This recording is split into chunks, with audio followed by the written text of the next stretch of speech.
जळगाव विधान परिषदेचे महायुतीचे उमेदवार नंदकिशोर महाजन आपल्यासोबत आहे। ते सध्या या ठिकाणी संपूर्ण जिल्ह्यामध्ये नगरसेवकांच्या मतदारांच्या भेटीगाठी घेताना आपल्याला दिसून येते। आपल्यासोबत बोलण्यासाठी स्वतः आहेत। काय सांगाल एकंदरीत या ठिकाणी आपण मतदारांच्या स्वतः प्रत्यक्ष जाऊन भेटी घेत आहेत, मात्र शिवसेनेच्या बंडखोरांचं आव्हान आपल्यासोबत या ठिकाणी कायम आहे।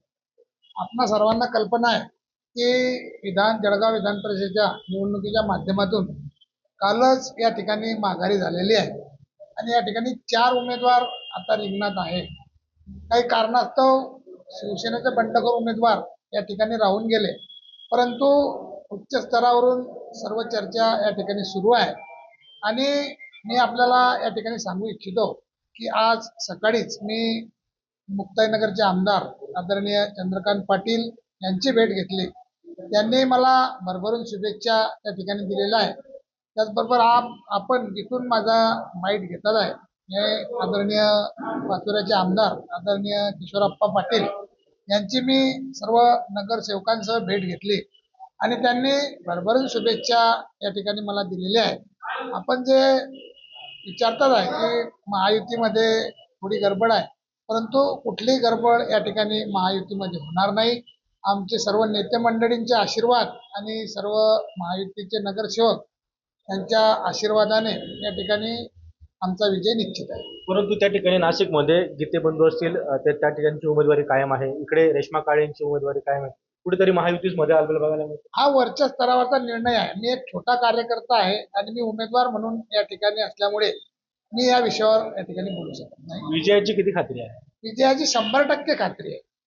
परंतु या ठिकाणी जळगाव जिल्ह्यामध्ये आपल्याला शिवसेनेचं या ठिकाणी मताधिक्य मोठ्या प्रमाणावर घ्यावं लागणार आहे। 70 ते 80 मतांची या ठिकाणी जुळाजुळ करावं लागणार आहे। मी आपल्याला या ठिकाणी आधीच सांगितलं की आदरणीय आमदार चंद्रकांत पाटील असतील, आदरणीय आमदार किशोरप्पा पाटील असतील, आदरणीय आमदार चंद्रकांतजी सोनवणे असतील, आदरणीय आमदार अमोलदादा पाटील असतील आणि आमचे नेते या जिल्ह्याचे पालकमंत्री आदरणीय गुलाबराव पाटील असतील, या सर्वांनी मला भरभरून आशीर्वाद दिलेले आहे। आपल्याला कोणी चुकीची माहिती सांगत असेल तर त्यांना लखलाप, परंतु भारतीय जनता पक्ष एकसंघ आहे। परंतु अजूनही वेळ गेलेली नाही।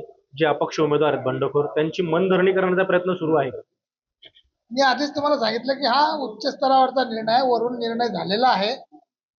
1-2 दिवसात तुम्हाला ते परिणाम दिसतील। आपण बघू शकतो की या ठिकाणी मनधरणी करण्याचा प्रयत्न देखील जो होतोय तो उच्च स्तरावरून होत आहे, अशी प्रतिक्रिया या ठिकाणी भाजपचे उमेदवार जे आहेत त्यांनी या ठिकाणी दिलेली आहे। खेमचंद कुमार, TV9 मराठी, जळगाव।